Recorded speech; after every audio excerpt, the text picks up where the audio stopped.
सुन लो question क्या है कि क्रांतिक कोण किसे कहते हैं। ठीक है, क्योंकि अपने पास में क्वेश्चन है पूर्ण आंतरिक परावर्तन किसे कहते हैं, समझाइए। ठीक है, और इसकी शर्तें लिखिए। तो ध्यान देना, पूर्ण आंतरिक परावर्तन के लिए सबसे पहले क्रांतिक कोण का पता होना बहुत जरूरी है। पूर्ण आंतरिक परावर्तन में क्रांतिक कोण क्या होता है, जब प्रकाश किरण किसी अपवर्तक पृष्ठ पर क्या होती है, आपतित होती है। तो प्रकाश किरण यहाँ से यहाँ पे क्या हुई, आपतित हुई। ठीक है, ये आपका क्या है, अपवर्तक पृष्ठ है। अपवर्तक पृष्ठ का नाम मैंने क्या दे दिया, ए बी। ठीक है, तो अपवर्तक पृष्ठ पर पी क्यू किरण क्या होगी, आपतित होगी। ठीक है, ये आपका क्या है, एम एन क्या है, आपका अभिलंब है। ठीक है, तो जब ये किरण यहाँ से आपतित होगी, ठीक है, तो आपतित होने के बाद में या तो ये परावर्तित होगी या फिर ये क्या होगी, अपवर्तित होगी। तो क्रांतिक कोण का मान क्या कहलाता है, क्रांतिक कोण वह है, आपतन कोण का वह विशेष मान है। क्रांतिक कोण आपतन कोण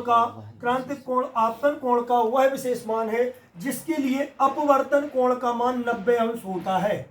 अपवर्तन कोण क्या कहलाता है, अभिलंब से, देखो यहाँ से ये प्रकाश की किरण आई और ये या तो इस तरफ चली जाती है, यहाँ चली जाती है, कहीं भी चली जाती है, वो अपवर्तित किरण हो गई थी। ठीक है, तो आपतन कोण का मान क्रांतिक कोण कहलाता है जब अपवर्तित किरण का मान कितना हो जाता है, 90 अंश हो जाता है। ये किरण यहाँ गई और यहाँ से सीधी निकल गई और अभिलंब से इसने कितना कोण बनाया, 90 अंश का कोण बनाया।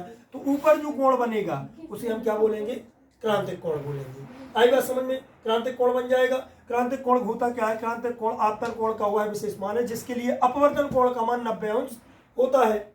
अब आई बात क्या है कि पूर्ण आंतरिक परावर्तन की। पूर्ण आंतरिक परावर्तन किसे कहते हैं, ध्यान से समझना। यहाँ देखो सबसे पहले पूर्ण आंतरिक परावर्तन होता क्या है, जब कोई प्रकाश किरण सघन माध्यम से विरल माध्यम में जाती है। मान के चलो ये सघन माध्यम है आपका, घना वाला माध्यम, और ये विरल माध्यम है आपका। ये सघन माध्यम है और ये क्या है आपका, विरल माध्यम है। ठीक है, जब कोई प्रकाश किरण सघन माध्यम से विरल माध्यम में जाती है तो आपतन कोण का मान क्रांतिक कोण के मान से अधिक होता है। ठीक है, तो आपतन कोण का मान क्रांतिक कोण के मान से कैसा हो जाता है, अधिक हो जाता है। मतलब अभी ये कितना बन रहा, क्रांतिक कोण बन रहा कि नहीं बन रहा, क्योंकि यहाँ पे ये 90 अंश का कोण बन रहा। फिर क्या हो जाएगा, फिर ये कोण आपतन कोण का मान कैसा हो जाएगा, क्रांतिक कोण के मान से अधिक हो जाएगा। आपतन कोण का मान क्या हो जाएगा, क्रांतिक कोण के मान से अधिक हो जाएगा।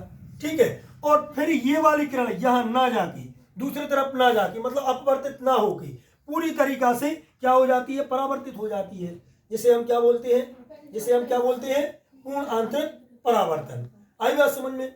अब इसकी शर्तें क्या है, इसकी शर्तें ये है, पूर्ण आंतरिक परावर्तन की शर्तें क्या है।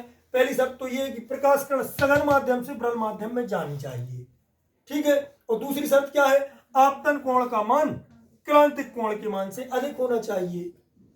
ठीक है, आई बात समझ में। ये पूर्ण आंतरिक परावर्तन समझ में आया कि जब कोई प्रकाश किरण सघन माध्यम से विरल माध्यम में जाती है तो आपतन कोण का मान क्रांतिक कोण के मान से अधिक हो जाता है, और फिर वह किरण अपवर्तित ना होकर पूर्ण परावर्तित हो जाती है। इस घटना को हम क्या बोलते हैं, पूर्ण आंतरिक परावर्तन बोलते हैं। एक बार सुन लो, जब कोई प्रकाश किरण सघन माध्यम से विरल माध्यम में प्रवेश करती है तो आपतन कोण का मान क्रांतिक कोण के मान से अधिक हो जाता है।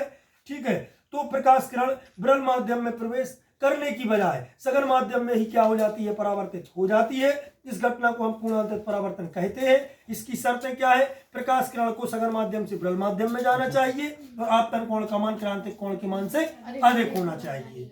अब आपका नेक्स्ट क्वेश्चन है।